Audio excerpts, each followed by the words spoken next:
ಕೇಂದ್ರ ಸಚಿವೆ ನಿರ್ಮಲಾ ಸೀತಾರಾಮನ್ ಮತ್ತು ಆರ್‌ಬಿಐ ಹೆಸರಿನಲ್ಲಿ ದೋಖಾ ಮಾಡಿದ್ದಾರೆ ಈ ನಯಾ ವಂಚಕಿ. ಎಂಥ ನಯಾ ವಂಚಕಿ ಅಂತಂದ್ರೆ ಕೋಟಿ ಕೋಟಿ ಹಣವನ್ನು ಕಳ್ಕೊಂಡು ಪಾಪ ಜನ ಕಂಗಾಲಾಗಿದ್ದಾರೆ.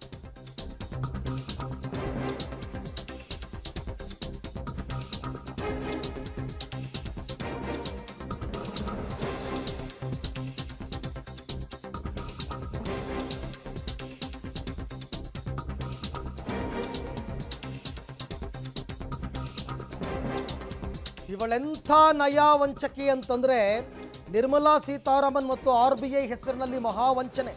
ನಮ್ಮ ಟ್ರಸ್ಟ್ಗೆ 17,000 ಕೋಟಿ ಬಂದಿದೆ. ಐ ರಿಪೀಟ್, 17,000 ಕೋಟಿ ಅಂದರೆ ಒಂದು ವರ್ಷಕ್ಕೆ ಒಂದು ಇಲಾಖೆಗೆ ಕೊಡುವಂತಹ ಅನುದಾನ. ಅಷ್ಟು ದುಡ್ಡು ನಮ್ಮ ಟ್ರಸ್ಟ್ಗೆ ಬಂದ್ಬಿಟ್ಟಿದೆ. ಅಮೆರಿಕದಿಂದಲೇ ನಮ್ಮ ಟ್ರಸ್ಟ್ಗೆ ಹಣ ಸಂದಾಯ ಆಗಿದೆ, ಅದನ್ನು ನಿಮಗೆಲ್ಲ ಹಂಚ್ತೀವಿ ಅಂತ ಜನರಿಗೆ ಆಮಿಷವನ್ನು ಒಡ್ಡಿ ಮಹಾವಂಚನೆ. ಮೊದಲು ನೀವು ದುಡ್ಡು ಕಟ್ಟಿ, ಆ ನಂತರ ಈ ದುಡ್ಡನ್ನು ನಿಮಗೆ ಸಾಲದ ರೂಪದಲ್ಲಿ ಕೊಡ್ತೀವಿ, ಒಂದಲ್ಲ ಎರಡಲ್ಲ ಅಂತ 17,000 ಕೋಟಿ. ಜನಕ್ಕೆ ಆಗಲಾದರೂ ಒಂದು ಅನುಮಾನ ಬರಬಾರ್ದ? 17 ಕೋಟಿ ಎಂದಿದ್ರು ಪರವಾಗಿಲ್ಲಪ್ಪ, 17 ಕೋಟಿ ಅಂದರೂ ನಂಬೋಣ.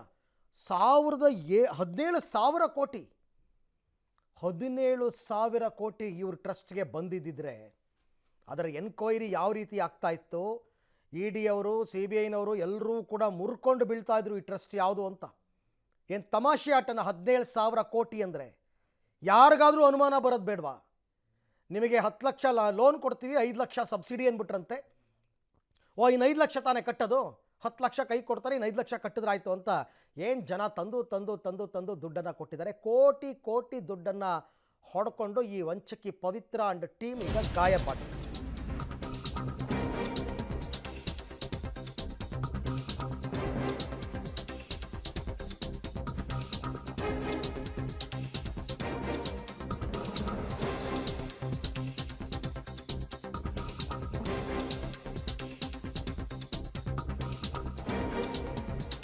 ಹೊಸೂರು ಮೂಲದ ವಂಚಕಿ ಪವಿತ್ರ, ಆಕೆನ ಎಲ್ರಿಗೂ ಕೂಡ ಉಂಡೆನಾಮ ತಿಕ್ಕಿರೋದು. ಆನೇಕಲ್, ಚಂದಾಪುರ, ಸೂರ್ಯನಗರ, ಅತ್ತಿಬೆಲೆ, ಹೊಸಕೋಟೆಯಲ್ಲಿ ಪವಿತ್ರ ಅಂಡ್ ಟೀಮ್ ವಂಚನೆ ಬೆಳಕಿಗೆ ಬಂದಿದೆ. 10 ಲಕ್ಷ ರೂಪಾಯಿ ಲೋನ್ ಕೊಡಿಸ್ತೀವಿ, 5 ಲಕ್ಷ ರೂಪಾಯಿ ನಿಮ್ಗೆ ಅದರಲ್ಲಿ ಸಬ್ಸಿಡಿ ಸಿಗುತ್ತೆ. ಇದು 2019ರಿಂದ ಕಟ್ಟಿಸ್ಕೊಂಡು ಬಂದಿರೋದು, 5 ವರ್ಷ ಆಯಿತು. 2019ರಿಂದ ನಿರಂತರವಾಗಿ ಜನರಿಂದ ಕೋಟಿ ಕೋಟಿ ವಸೂಲಿ. 5,000ದಿಂದ 25,000 ತನಕ ಒಬ್ಬೊಬ್ಬ ಮಹಿಳೆ ದುಡ್ಡು ಕಟ್ಟಿರೋದು. ಈಗ ವಂಚಕಿಯ ವಿರುದ್ಧ ಸೂರ್ಯನಗರ ಮತ್ತು ಅತ್ತಿಬೆಲೆ ಠಾಣೆಯಲ್ಲಿ ದೂರು ದಾಖಲಾಗಿದೆ. ದುಡ್ಡನ್ನು ವಾಪಸ್ ಕೇಳಿದಾಗ, ಲೋನ್ ಕೊಡಮ್ಮ, ಎಲ್ಲಮ್ಮ ದುಡ್ಡು ಲೋನೇ ಕೊಡಿಸ್ತಿಲ್ಲ ಅಂತ ಕೇಳಿದಾಗ ಈ ವಂಚಕಿಯ ನಾಟಕ ಬಯಲಾಗಿದೆ. ಒಂದೊಂದು ಮಹಿಳೆಯರ ತಂಡದಲ್ಲಿ ನೂರಾರು ಜನರಿಂದ ಹಣ ವಸೂಲಿ ಮಾಡಿದಾರಂತೆ. ವಂಚನೆಗೆ ಒಳಗಾಗಿರ್ತಕ್ಕಂಥ ಮಹಿಳೆಯರು ಕಂಗಾಲಾಗಿದ್ದಾರೆ. ಪರಿಚಯ ಅದೇ ಏರಿಯಾದವರಲ್ವ ಲೇಡೀಸು, ಪರಿಚಯ ಅಂತ ಹೇಳಿ ಕಟ್ಟಿರ್ತಾರೆ ಪಾಪ. ಅಕ್ಕಪಕ್ಕದ ಮನೆಯವರಿಂದ ಲೇಡೀಸ್ ಕಟ್ಟಿಸಿದಾರಂತೆ, ನಾವು ಕಟ್ಟಿಸಿದ್ದೀವಿ ಅಂತ. ಈಗಾಗಲೇ ಪವಿತ್ರ ಮೇಲೆ ಸೂರ್ಯನಗರದಲ್ಲಿ ದೂರು ದಾಖಲಾಗಿದೆ. ಈ ಬಗ್ಗೆ ಮತ್ತಷ್ಟು ಮಾಹಿತಿ ನನ್ನ ಕೊಲೀಗ್ ಅಂಬರೀಷ್ ಅವರಿಂದ ಪಡೆಯೋಣ. ಅಂಬರೀಷ್, ಈಗ ದೂರು ದಾಖಲು ಮಾಡಿಕೊಂಡಿರ್ತಕ್ಕಂಥ ಪೊಲೀಸರಿಗೆ ಈ ವಂಚನೆ ಪ್ರಕರಣದಲ್ಲಿ ಏನು ಲೀಡ್ ಸಿಕ್ಕಿದೆ? ಯಾರನ್ನಾರು ಅರೆಸ್ಟ್ ಮಾಡಿದಾರಾ, ಹೇಗೆ? ಯಾರನ್ನು ಅರೆಸ್ಟ್ ಮಾಡಿಲ್ಲ, ಪ್ರಕರಣ ದಾಖಲಿಸಿಕೊಂಡಿದ್ದಾರೆ. ಜೊತೆಗೆ ಸೂರ್ಯನಗರ ಪೊಲೀಸರು ಏನ್ ತನಿಖೆಯನ್ನ ಮಾಡಿದ್ರು ಅವರ ಬಳಿ ಮಾಹಿತಿಯನ್ನ ಪಡ್ಕೊಳ್ತಿದ್ದಾರೆ. ಜೊತೆಗೆ ಅವರ ಹಿನ್ನೆಲೆ ಯಾವುದು ಮತ್ತು ಅವರ ಬಳಿ ಎಷ್ಟು ಹಣ ಏನಾದ್ರು ಸಿಕ್ಕಿತ್ತು ಅದ್ರ ಬಗ್ಗೆ ಮಾಹಿತಿ ತಗೊಂಡು ಈಗ ಪೊಲೀಸರು ಹೊಸೂರಿಗೆ ಹೋಗಿ ತನಿಖೆಯನ್ನ ಮಾಡುವ ಸಾಧ್ಯತೆ ಇದೆ. ಯಾಕಂದ್ರೆ ಹೊಸೂರಿನಲ್ಲಿ ಮುಖ್ಯ ಮೈನ್ ಬ್ರಾಂಚ್ ಆಫೀಸ್ ಅನ್ನ ಓಪನ್ ಮಾಡಿಕೊಂಡು ಅಲ್ಲಿಂದ ಇವರು ಕಾರ್ಯ ಚಟುವಟಿಕೆ ಅಂದ್ರೆ ಆನೇಕಲ್ ಇರ್ಬೋದು, ಬೇರೆ ಬೇರೆ ಭಾಗಗಳಲ್ಲಿ ಹಳ್ಳಿಗಳಿಗೆ ಹೋಗಿ ಮಹಿಳೆಯರನ್ನ ಏನೋ ಒಂದು ಸಂಪರ್ಕ ಮಾಡಿ ಈ ಲೋನ್ ನ ವಿಚಾರಗಳನ್ನ ಅವರಿಗೆ ತಿಳಿಸುವಂಥದ್ದು, ಮತ್ತೊಂದು ದುಡ್ಡು ಇರುವಂತದ್ದು ಮತ್ತು ಒಂದು ಲೆಟರ್ ಕೊಟ್ಟಿರುವಂತದನ್ನ ಅವರಿಗೆ ತೋರಿಸಿ ಸಂಪೂರ್ಣವಾಗಿ ಅವರ ಬಳಿ ಇರುವಂತ ದುಡ್ಡುಗಳನ್ನ ಅಂದ್ರೆ 25,000, 30,000, ಕೆಲವರ ಬಳಿ 1,00,000, 2,00,000 ತಗೊಂಡಿರೋದು ಸಹ ಬೆಳಕಿಗೆ ಬರ್ತಾ ಇದೆ. ಈಗ ಪಬ್ಲಿಕ್ ಟಿವಿಲಿ ವರದಿ ಪ್ರಸಾರ ಆಗ್ತಿದ್ದಂಗೆ ಇನ್ನಷ್ಟು ಜನ ಈಗ ಪೊಲೀಸ್ ಠಾಣೆ ಕಡೆ ಮುಖ ಮಾಡ್ತಾ ಇದ್ದಾರೆ ಅಂತಾನೆ ಹೇಳ್ಬೋದು.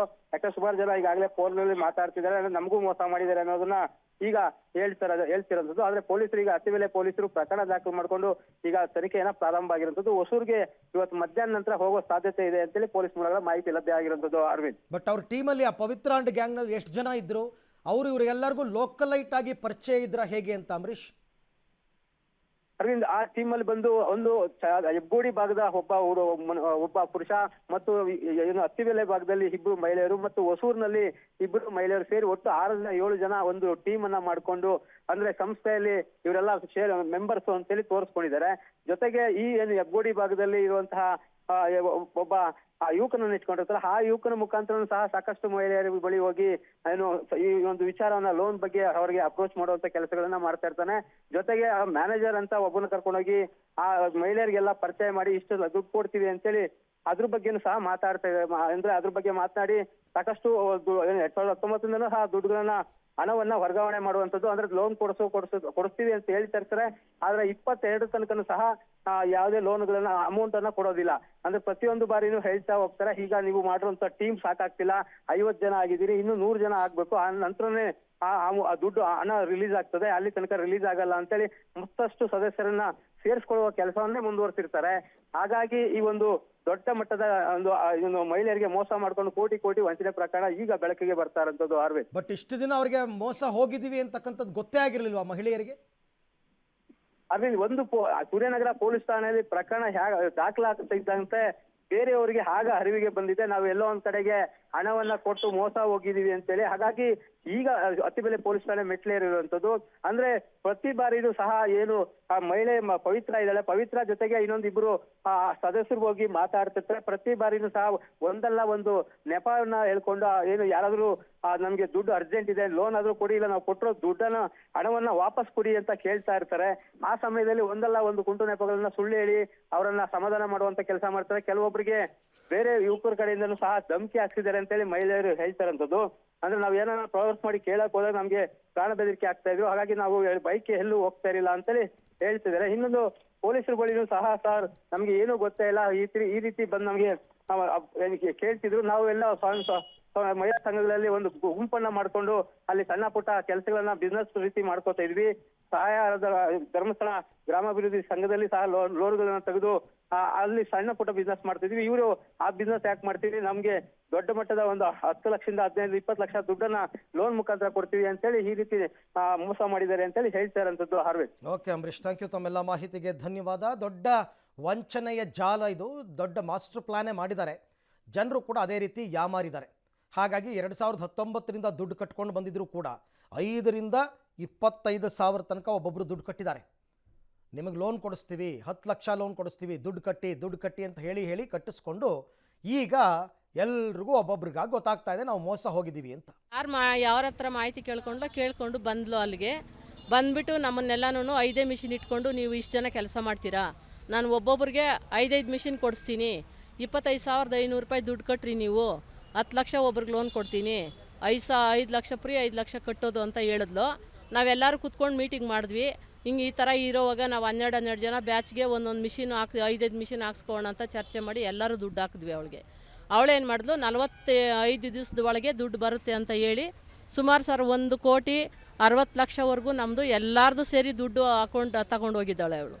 ಇವಾಗ 45 ದಿನ ನೋಡಿದ್ರಿ, ಆಮೇಲೆ ಬಂದಿಲ್ಲ ದುಡ್ಡು. ಮತ್ತೆ ಕೇಳಿದ್ರಿ, ಯಾರೋ ಪೂರ್ಣಿಮಾ ಮೇಡಮ್ ಅಂತ MD ಇದ್ದಾರೆ, ಅವ್ರು ಸೈನ್ ಮಾಡಬೇಕು, ಅವ್ರಿಗೆ ಇನ್ನೂ ದುಡ್ಡು ಕೊಟ್ಟರೆ ನಾವು ಇಮಿಡಿಯೇಟ್ 3 ದಿವಸಕ್ಕೆ ತರಿಸ್ಕೊಡ್ತೀವಿ ಅಂತ ಮಾತಾಡಿದ್ಲು. ಆಮೇಲೆ ಬಂದುಬಿಟ್ಟು ಅವರು 3 ದಿವಸ ನೋಡಿದ್ರಿ, ಬಂದಿಲ್ಲ. ಮತ್ತೆ ಕೇಳಿದ್ವಿ. ಈ ಬಗ್ಗೆ ಮಾತನಾಡೋದಕ್ಕೆ ಮೋಸ ಹೋದಂಥವ್ರು ಕೆಲವರು ನಮ್ಮ ಜೊತೆ ಸಂಪರ್ಕಕ್ಕೆ ಬರ್ತಾ ಇದ್ದಾರೆ. ದಾಮೋದರ್ ಅಂತ. ನಮಸ್ಕಾರ ದಾಮೋದರ್ ಅವರೇ. ಸರ್ ನಮಸ್ಕಾರ. ದಾಮೋದರ್, ನೀವು ಕೂಡ ದುಡ್ಡನ್ನ ಕೊಟ್ಟಿದ್ರಾ? ಹೌದು ಸರ್, ನಾವು ಕೊಟ್ಟಿದ್ದೀವಿ. ಎಷ್ಟು ಕಟ್ಟಿದ್ರಿ ನೀವು ದುಡ್ಡು? ಸರ್ ನಮ್ಮ ಕಡೆಯಿಂದ 13 ಜನದ್ದು ದುಡ್ಡನ್ನ ಕಟ್ಟಿದೀವಿ ಸರ್. ಒಬ್ಬೊಬ್ಬರಿಗೆ 23,000 ಅಂತೆ 13 ಜನದ್ದು ದುಡ್ಡನ್ನ ಕಟ್ಟಿದೀವಿ ಸರ್. ನಿಮ್ಗೆ ಹೇಳಿದ್ದವರು ನೀವೀಗ ಮೊದಲು ದುಡ್ಡು ಕಟ್ಟಿ ಆಮೇಲೆ ಲೋನ್ ಕೊಡಿಸ್ತೀವಿ ಅಂತನಾ? ಹೌದು ಸರ್, ನಮಗೆ ಫಸ್ಟ್ ಪ್ರಾಸೆಸಿಂಗ್ ಫೀಸ್ ಅಂತ ನೀವು 23,000 ಕಟ್ಟಿದ್ರೆ ನಿಮ್ಗೆ 10 ಲಕ್ಷ ರೂಪಾಯಿ ಲೋನ್ ಅನ್ನ ಸ್ಯಾಂಕ್ಷನ್ ಮಾಡಿಸ್ತೀವಿ. ಆಮೇಲೆ ನೀವು ಅದ್ರಲ್ಲಿ 5 ಲಕ್ಷ ರೂಪಾಯಿ ಕಟ್ಟೋ ತರ ಇರುತ್ತೆ, 5 ಲಕ್ಷ ನಿಮ್ಗೆ ಸಬ್ಸಿಡಿ ಅಂತ ಇರುತ್ತೆ. ಇದು ಯಾಕೆ ಅಂತಂದ್ರೆ ನಾವು ಬಡವ್ರಿಗೆ ಮಾಡ್ತಾ ಇರುವಂತದ್ದು ಟ್ರಸ್ಟ್ ಕಡೆಯಿಂದ ಅಂತ ಹೇಳಿ ನಮ್ಮ ಹತ್ರ ಒಬ್ಬೊಬ್ರ ಹತ್ರನು 23,000 ಅಂತ ತಗೊಂಡ್ರು ಸರ್. ಯಾವ ವರ್ಷದಿಂದ ಕಟ್ತಾ ಇದ್ದೀರಾ ಸುಮಾರು ನೀವು? ಸರ್ ಇದು ನಾವು ಕಟ್ಟಿದ್ದು 2021ರಲ್ಲಿ ಸರ್. ನಿಮ್ಗೆ ಇಲ್ಲಿ ತನಕ ಅನುಮಾನನೇ ಬರಲಿಲ್ವಾ ನಾವು ಮೋಸ ಹೋಗಿದ್ದೀವಿ ಅಂತ? ಹೌದು ಸರ್, ಬಂದಿತ್ತು. ನಾವು ಬಂದ 1 ವರ್ಷದ ಹಿಂದೆಯಿಂದನೇ ಅವ್ರ ಹತ್ರ ನಾವು ಇದೇ ರೀತಿ ಫೈಟ್ ಮಾಡ್ತಾ ಇದ್ದೀವಿ. ಇನ್ನು ಇಷ್ಟು ದಿನ ಆಯ್ತು, ಯಾಕೆ ನೀವು ಬಂದಿಲ್ಲ, ನಮ್ಗೇನು ಕೊಟ್ಟಿಲ್ಲ, ತಲುಪಿಸಿಲ್ಲ ಅಂತಂದ್ರೆ ಆಗ ಅವರು ಆ ದಾಖಲೆಗಳನ್ನ ತೋರಿಸ್ತಾ ಇದ್ರು. ಯಾವ್ದಾದ್ರೆ ಅವ್ರ ಕೈಯಲ್ಲಿ ಇಟ್ಕೊಂಡಿದಾರೋ, RBI ಕಡೆಯಿಂದ ನಮ್ಗೆ ಈ ತರ ಸ್ಯಾಂಕ್ಷನ್ ಆಗಿದೆ, ಅಲ್ಲಿ ಎಲ್ಲ ನಾವು ಇನ್ನೂ ದುಡ್ಡನ್ನ ಕಟ್ಟೋದಿದೆ, ಅದಕ್ಕೆ ನೀವ್ ಇನ್ನೂ ಸ್ವಲ್ಪ ದುಡ್ಡನ್ನ ಕೊಟ್ರೆ ನಾವ್ ಇದ್ರಿಂದ ಹೊರಗಡೆ ಬರ್ತೀವಿ, ಆ ನಂತರ ನಾವು ದುಡ್ಡನ್ನ ನಿಮ್ಮೆಲ್ಲರಿಗೂ ಕೊಡಕ್ಕಾಗತ್ತೆ ಅಂತ ನಮ್ಗೆಲ್ಲ ಹೇಳ್ತಿದ್ರು. ಆಮೇಲೆ ಮತ್ತೆನೂ ನಮ್ಮ ಹತ್ರ ಇಂದ ದುಡ್ಡನ್ನ ಮತ್ತೆ ತಗೊಂತಾ ಇದ್ರು. Okay Damodar, thank you. Public TV ಜೊತೆ ಮಾತನಾಡೋದಕ್ಕೆ. ಜನ ನೋಡಿ 10 ಲಕ್ಷದ ಆಸೆಗೆ ಬಿದ್ದಿದ್ದಾರೆ. ಅಯ್ಯೋ 23,000 ತಾನೇ ಕಟ್ಬಿಡೋಣ, 10 ಲಕ್ಷ ಸಿಗುತ್ತೆ, ಅದರಲ್ಲಿ 5 ಲಕ್ಷ ಸಬ್ಸಿಡಿ, ಇನ್ನು ಉಳಿದಿರೋ 5 ಲಕ್ಷಕ್ಕೂ EMI ಥರ ಸಣ್ಣ ಸಣ್ಣ ಅಮೌಂಟ್ ಕಟ್ಕೊಂಡು ಹೋಗ್ಬಿಟ್ರೆ ಮುಗ್ದೋಗ್ಬಿಡುತ್ತೆ, ಏನೋ ಕಷ್ಟ ಕಾಲಕ್ಕಾಗುತ್ತೆ. ಬಡವ್ರಿಗೆ ಪಾಪ 10 ಲಕ್ಷ ಅಂದರೆ it's not a small amount. 10 ಲಕ್ಷಕ್ಕೆ ಅವ್ರ ಭಾಗದಲ್ಲಿ ಊರುಗಳಲ್ಲಿ ಒಂದು ಜಾಗ ತೊಗೊಂಡ್ಬಿಡ್ತಾರೆ, ಬೇಕಾದರೆ ಸೈಟ್ ತೊಗೊಂಡ್ಬಿಡ್ತಾರೆ, ಅಥವಾ ಏನೋ ಒಂದು ಮಗಳ ಮದುವೆ ಮಾಡಿಬಿಡ್ತಾರೆ. ಈ ಥರದ ಆಸೆಗಳೇ ನೋಡಿ. ಯಾರೂ ಕೂಡ ಶ್ರೀಮಂತರು ಸಿರಿವಂತರು ಇಂಥ ಆಸೆಗಳಿಗೆ ಬೆಸ್ಟ್ ಬೀಳಲ್ಲ. ಪಾಪ ಬಡವರ್ಗದವರು, ಮಧ್ಯಮ ಕೆಳಸ್ತರದ ವರ್ಗದ ಜನ, ಇಂಥವರೇ ಮೋಸ ಹೋಗೋದು. ಈಗ ಒಂದೊಂದೇ ಬೆಳಕಿಗೆ ಬರ್ತಾ ಇದೆ. ಕಂಪ್ಲೇಂಟ್ ಆಗಿದೆ, ನೋಡೋಣ ಪೊಲೀಸರು ಅವ್ರನ್ನ ಎಷ್ಟು ಬೇಗ ಬಂಧಿಸ್ತಾರೆ ಅಂತಕ್ಕಂಥದ್ದು.